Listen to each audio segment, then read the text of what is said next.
You know, every single holiday season, there's one song you are absolutely guaranteed to hear. It's that big, bold, celebratory carol that just is the sound of Christmas.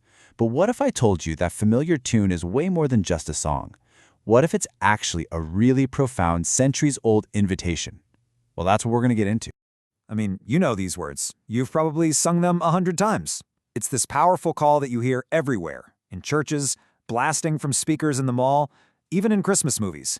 And there's something about it that feels both incredibly ancient and, at the same time, happening right now. And that's the big question, isn't it? We all sing along, but where are we being invited to go? What's the destination of this whole triumphant journey? So that's what we're going to do. We're going to pull back the curtain on "Oh, Come All You Faithful" and really unpack its history, its meaning, and why it's had such incredible staying power.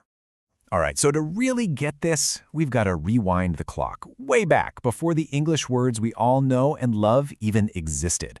See, our story starts not with a carol, but with a Latin hymn, and with a man who was living in exile. Its original title was Adeste Fidelis, and it was likely written by this guy, John Francis Wade. Now, Wade was an English Catholic, but he had to flee England and was living in France. So think about that for a second. Right from its very beginning, this song about coming was written by someone who had been forced to go. It's rooted in a story of crossing borders, which is a theme that's, absolutely central to its message. So here's how it all happened. It starts in the mid-1700s with Wade writing this Latin hymn, but it sits like that for almost 100 years. It wasn't until 1841 that a man named Frederick Oakley finally translated it into English, and that's when it just exploded. It went from this relatively small Latin hymn to a global Christmas anthem. And you can see here just how brilliantly Oakley did it. Adeste Fidelis becomes "O Come All Ye Faithful." Laeti Triumphantes becomes "joyful and triumphant." He didn't just swap out the words, he captured the whole feeling, that exuberant, urgent, joyful spirit of the original. Okay, so that's the history. Now let's get into what the song is actually saying. Because tucked away inside these verses we all know so well is some seriously deep and powerful stuff. This is where it gets really juicy. This line right here, from the very first verse, it just sets the stage perfectly. It's an invitation to do something specific, to come and behold, and it tells us exactly what we're going to see, the King of Angels. And the power of this line is the incredible contrast. It's where two completely different worlds just smash into each other. On one side, you have Bethlehem, a real, humble, kind of dusty little town. And on the other, you've got this huge, cosmic, powerful title, King of Angels. The carol puts those two ideas right next to each other, and in doing so, it captures the central mystery of Christmas, the divine becoming human, the magnificent found in the mundane. So after the song invites us to come, the perspective flips. Suddenly, it's not just a command anymore. Now it's our response. The lyrics start speaking for us. It's what we do when we finally arrive. Yea, Lord, we greet thee. We're acknowledging this moment with pure joy. Okay, buckle up. This line right here, it might just be the single most theologically packed phrase in the entire Christmas Carol songbook. It's only 7 words, but it contains an absolute bombshell, the very core of Christian belief about Jesus. So let's break it down. Word of the Father is a direct callback to the idea of the Logos.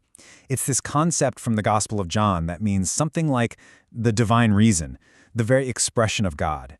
And John's Gospel famously says, "The Word became flesh." So when the carol says, "now in flesh appearing," it's spelling out the doctrine of the incarnation, the belief that God actually took on a human body. It's a huge, complex idea, and this carol packs it into one beautiful, singable line. It's genius. And just when you think the song can't get any bigger, it does. After dropping that theological truth bomb, the whole perspective just zooms out. The invitation isn't just for us faithful people on earth anymore. Now the call goes out to all of heaven. This is a direct echo of the Bible story where the angels show up to the shepherds, right? So the song transforms this quiet little manger scene into a massive, cosmic celebration. It's like earth and heaven are joining together in one giant chorus. The whole universe is invited to this party. All right, so let's step back for a second. We've gone through the history, we've decoded the verses, so what's the big picture here? If we boil it all down, what are the core messages this carol is so determined to get across? It really comes down to these 4 massive ideas. First, incarnation. God became human, super central. Then, adoration. Our only real response to that fact is to worship with joy.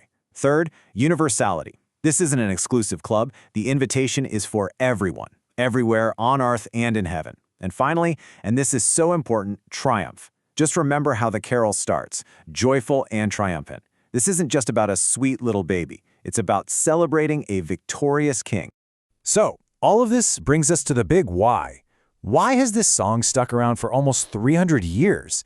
I mean, that is a pretty good run. It's not just the melody. As great as it is, it's about what the song does. And this, right here, is the key. "O Come All You Faithful" isn't a passive song that just tells you a story. It's an active summons. It's a call to action. It's not a painting you're meant to just look at, but a door you're being invited to walk through. And that invitation gets renewed every single Christmas for every new generation. So here's my challenge to you. The next time this song comes on the radio, or you hear it in a store, try to listen past the melody you know so well.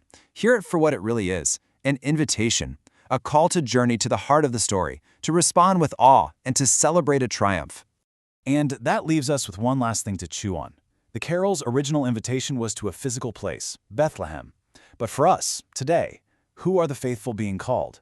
And maybe more importantly, what does our Bethlehem look like? What journey are we being invited to take? Definitely something to think about.